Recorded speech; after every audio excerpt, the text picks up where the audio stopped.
아멘. 겨자씨만한 믿음이란 제목으로 말씀을 증거하도록 하겠습니다. 본문은 세 단락으로 구성되어 있습니다. 세 단락, 세 가지 사건으로 구성되어 있어요. 14절에서 21절은 귀신 들린 아이를 고치시는 예수님에 대하여서 말씀하고 있고, 22절에서 23절은 예수님께서 두 번째 순환을 예고하고 계시고, 또 24절에서 27절은 성전세 논쟁에 관한 그런 어, 이야기로 구성되어 있습니다. 이 세 개의 짧은 이야기가 등장되는데 연속된 이야기가 아닙니다. 독립된 이야기입니다.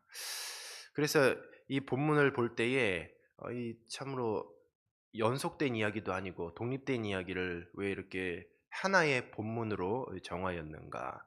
그러나 마태는 이 말씀, 마태복음을 기록한 기자 마태의 의도는 분명히 있습니다. 계속해서 예수님은 제자들을 훈련시키고 계시고, 그리고 그 훈련의 과정이 이제는 중반부를 넘어 이제 마무리를 향해 나아가는 그런 시점에 다다르고 있는 중인 것이죠. 그러니까 훈련의 강도가 계속해서 이제는 높아지고 있는 것입니다. 그 중에 있는 것이고, 그러니까 이 세 가지 사건은 모두 예수님을 예수님이 제자들을 훈련시키는 그런 과정이라는 것이고, 그 강도가 계속해서 높아지고 있다라고 보시면 되는 것이죠. 첫 번째 이 겨자씨만한 믿음에 대하여서 말씀을 상고합니다. 특별히 이 본문 이전의 사건이 예수님과 세 제자가 산에 올라간 내용을 가지고 있습니다. 변화산 사건이죠. 여기서 이 세 제자는 예수님의 영광스러운 모습을 보게 됩니다. 예수님의 변화된 모습을 경험하게 되는 것이죠. 그리고 세 제자는 예수님과 함께 내려와서 다른 제자들과 합류하게 됩니다. 산에는 그러니까 예수님과 세 제자들이 올라갔을 것이고, 지금 산 밑에는 이제 11명에서 3명을 빼면 8명이 남았던 것이죠. 여전히 그 8명이 예수님께서 맡겨주신 그 훈련, 그러니까 사명을 감당하고 있었던 것이죠. 그 사명은 이제 병을 고치고, 그리고 천국 복음을 증거하는 그런 사명이었던 것입니다. 이 세 제자가 내려와서 이 다른 제자들과 합류하게 되는데, 여기서 이 산 위와 그리고 산 밑이 굉장히 대조되는 것을 볼 수가 있어요. 산 위, 그러니까 예수님과 세 제자들이 있었던 그 산 위는 거룩한 곳이었고, 바로 그곳은 예수님이 변화된 곳이었어요. 그런데 지금 예수님이 계신 것이 참으로 중요해요. 산 위는 예수님이 계셨고, 지금 산 밑은 예수님이 계시지 않았습니다. 예수님이 계신 것과 예수님이 계시지 않은 것에 그러니까 천지 차이가 있었던 것이죠. 이 산 위와 대조되는 산 아래는 죄가 가득 찬 곳이고, 여전히 수많은 사람들이 그 죄로 인하여서 고통당하고 있고, 지금 이 본문 말씀에 보면 한 아비가 참 울부짖으며 고통 중에 있어요. 왜냐하면 자식이 지금 귀신이 들려서 간질병으로 고통을 당하고 있기 때문이죠. 우리가 이 말씀을 볼 때 구약 성경에 보면 모세가 시내산에서 신비로운 경험을 한 후에 산 아래로 내려왔을 때에 우상 숭배 우상 숭배의 불신앙에 이스라엘 백성을 목격하고 분노한 것을 연상하게 됩니다. 그 사건과 굉장히 유사하다는 것을 볼 수가 있어요. 한 사람이 예수님 앞에 나와 엎드려 간청합니다. 바로 그 아이의 아버지죠. 그에게 질병으로 고통하는 아들이 하나 있는데, 아이의 질병의 원인이 18절에 바로 귀신의 역사라 그럽니다. 아버지는 나머지 그 제자들, 그러니까 9명의 제자들이죠. 9명의 제자들이 고쳐주기를 간청했지만 고침을 받지 못했어요. 제자들은 모두 귀신을 쫓고 병을 고치는 권능을 이미 부여받았습니다. 그것이 마태복음 10장 1절과 10장 8절에 설명이 되어 있어요. 실제로 귀신을 쫓고 병을 고쳤던 경험이 있었습니다, 제자들이. 그런데 이때는 고치질 못했어요. 제자들은 실패했습니다. 그때와 지금의 차이가 있다면 바로 딱 한 가지, 예수님의 부재였어요. 예수님이 곁에 있을 땐 제자들이 의기양양했고 귀신을 쫓고 병을 고쳤습니다. 그러나 예수님께서 산 위에 올라가고 예수님의 부재였을 때 그렇게 하지 못했어요. 예수님과 제자들이 함께 계실 때와 그렇지 않을 때가 달랐던 것입니다. 예수님은 제자들에게 믿음이 없고 패역한 세대라고 꾸짖으셨습니다. 믿음이 없고 패역한 세대라고 꾸짖었다는 거죠. 오늘날도 마찬가지예요. 우리가 예수님의 제자라 한다라고 한다면 한다 예수님의 제자라 한다고 하지만 여전히 우리가 믿음이 없이 사역을 하고 믿음이 없이 생활을 하고, 그러니까 신앙생활이라고 할 수가 없겠죠. 믿음이 없기 때문에 여전히 우리가 그렇게 살고 있는 것이죠. 중요한 것은 예수님을 인식하느냐 그렇지 않느냐. 그러니까 예수님의 부재라는 거죠. 믿음이 없다라고 여겨지고 우리가 능력을 행하지 못하고 그리고 삶 가운데 계속해서 주저주저하는 이유가 무엇이냐.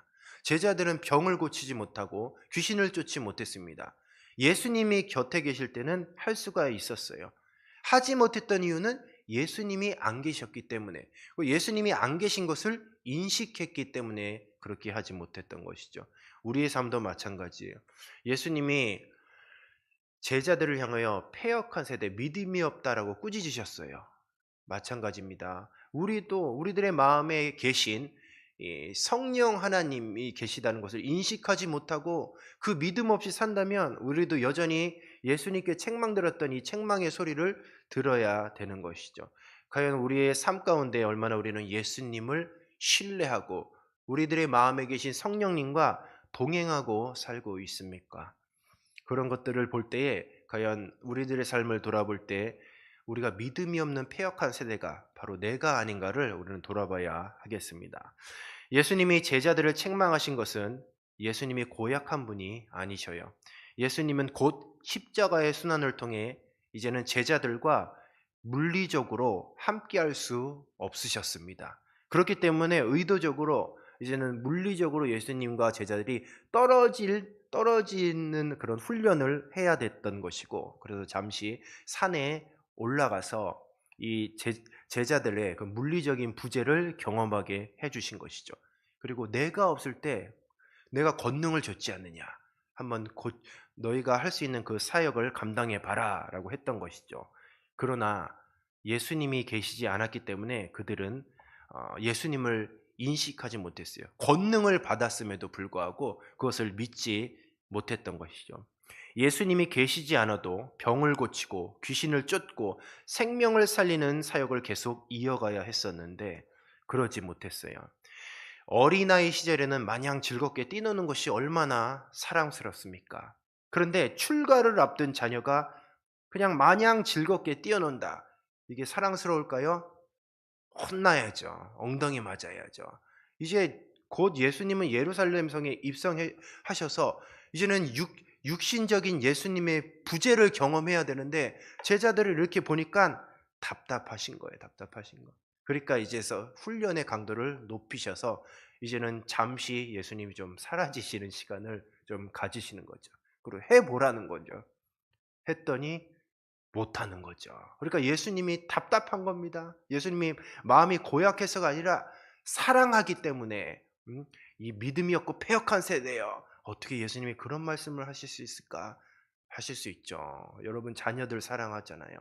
자녀들을 사랑하는데 얼마나 그 훈육을 이렇게 강도 높게 하셨습니까? 그게 미워서 하신 겁니까?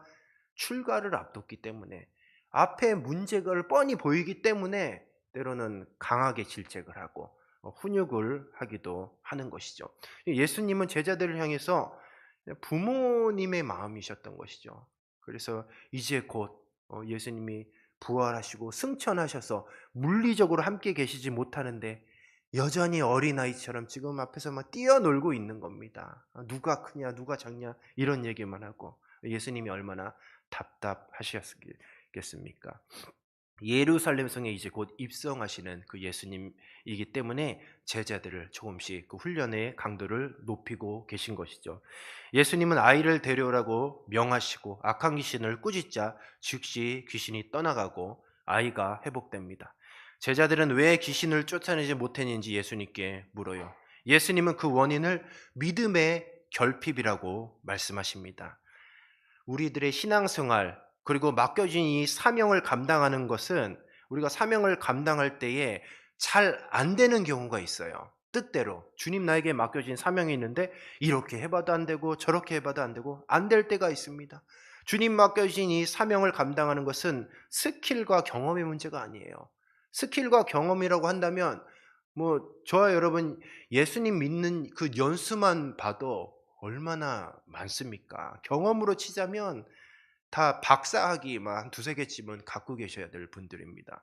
신앙생활에 있어서 어떤 신앙의 문제를 해결하는 것, 사명의 문제를 해결하는 것은 스킬과 경험의 문제가 아니라는 것이, 그것은 믿음의 문제라는 것입니다. 왜 우리들의 앞에 있는 그런 문제들을 현실을 맞닥뜨렸을 때에 주님 나에게 맡겨진 사명을 마주했을 때 우리는 왜 실패하고 좌절하는가? 경험이 부족해서일까요? 그렇지 않습니다. 믿음이 없어서 그런 거예요. 믿음이 부족해서 두렵고 주저되는 것, 그것은 어떤 믿음이냐? 하나님이 나와 함께 하시다는 믿음이었기 때문이에요. 하나님이 나와 함께 하다. 단순히 믿음 하면 도대체 무엇을 믿냐? 내 안에 내주에 계신 성령님이 나와 동행하시다는 그 사실, 성령님의 계시다는 것을 잊고, 그러니까 나 혼자만 있다라고 생각을 하기 때문에 두렵고 떨리는 것이죠. 그러니까 우리가 어떤 사역의 현장에서 아니면 인생을 살아가다가 실패하게 되면 떨려요. 두려워요. 왜냐하면 그때 되면 내 안에 계신 성령님의 존재를 까먹어 버려요. 그러면 어떻게 됩니까? 내 안에 성령님이 계시지 못하는 것을 깨닫지 못하면 나만 있는 거예요, 나만. 폭풍과 같은 그 세상, 그리고 그 눈앞이 깜깜한 사명의 현장 가운데 나만 덩그러니 있다고 생각해 보십시오. 두렵고 떨리자는 거죠. 우리가 왜 실패를 경험하고 우리가 왜 주저하고 왜 이렇게 두렵고 주저하게 되는가? 결국은 믿음이 없어서 그렇다. 그 믿음은 어떤 믿음이냐? 성령님이 나와 함께 하시다는 믿음에 결여돼서 그렇다는 거죠. 예수님은 제자들을 향해 믿음이 작다라고 말씀하셨습니다. 믿음이 없는 것이 아니지만 능력을 행하기에 충분하지 않다는 것이에요. 작은 겨자씨만한 믿음도 제자들에게 없다는 그 예수님의 말씀으로 보아서 믿음의 무게를 측정하는데 초점을 맞춘 것이 아닙니다. 뭐 믿으면 요만큼 작은 믿음이 있고 큰 믿음이 있느냐? 그것을 얘기하는 것이 아니에요. 믿으면 믿는 거예요. 그러니까 예수님은 너희들의 믿음이 진실한 믿음이냐라는 것을 지금 강조하고 있는 것이죠. 우리들에게 겨자씨만한 내 안에 성령님이 함께 계시다는 겨자씨만한 믿음이 있다면 우리들의 삶에 더 이상 주저할 것이 없어요. 두려워할 것도 없습니다. 왜 우리가 세상을 두려워하고 사역의 현장에서 실패를 두려워하느냐? 주님이 나와 함께 하시다는 겨자씨만한 믿음이 결여됐기 때문이에요.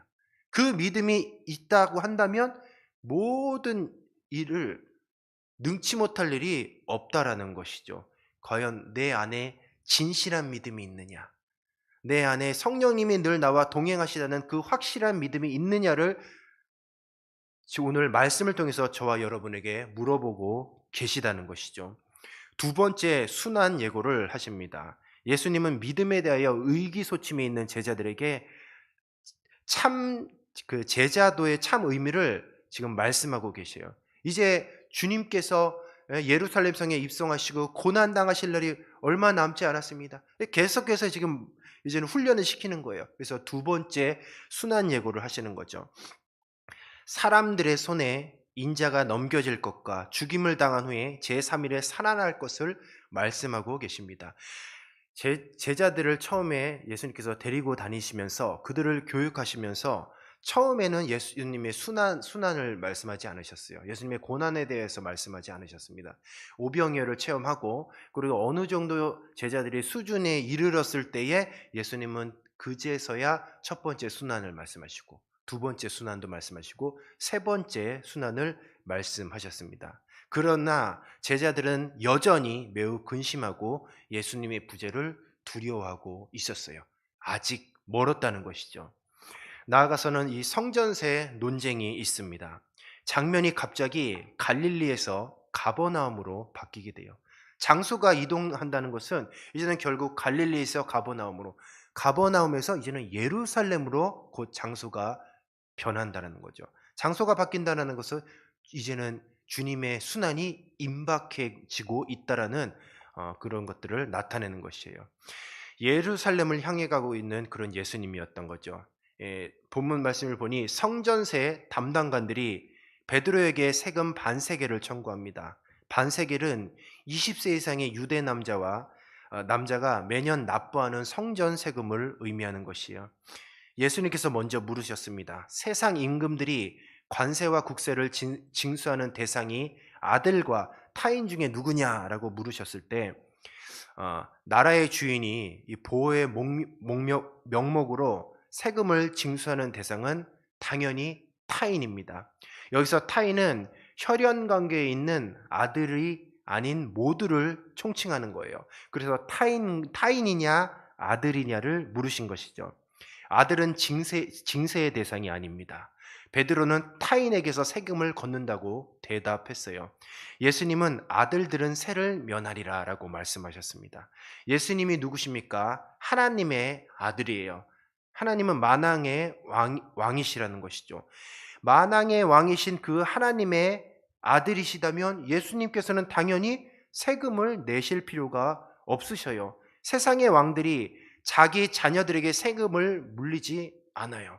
예수님이 그래서 제자들도 세금을 물을 필요가 없어요. 왜냐하면 제자들은 예수님의 제자들이기 때문에. 그런데 예수님의 제자들은 모두 하나님의 아들이라는 여기 숨겨진 표현이 있다는 것을 우리는 꼭 기억해야 되겠습니다. 우리 사랑하는 성도 여러분, 우리는 다 예수님의 제자요 하나님의 아들, 딸인 줄로 믿습니다.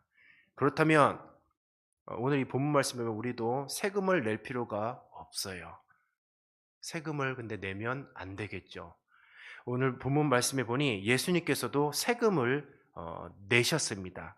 다만 세금을 내셨는데 세상이 실족하지 않기 위해서 세금을 내셨어요. 그런데 세금을 내시는데 독특한 방법으로 내셨습니다. 어떻게 내셨느냐?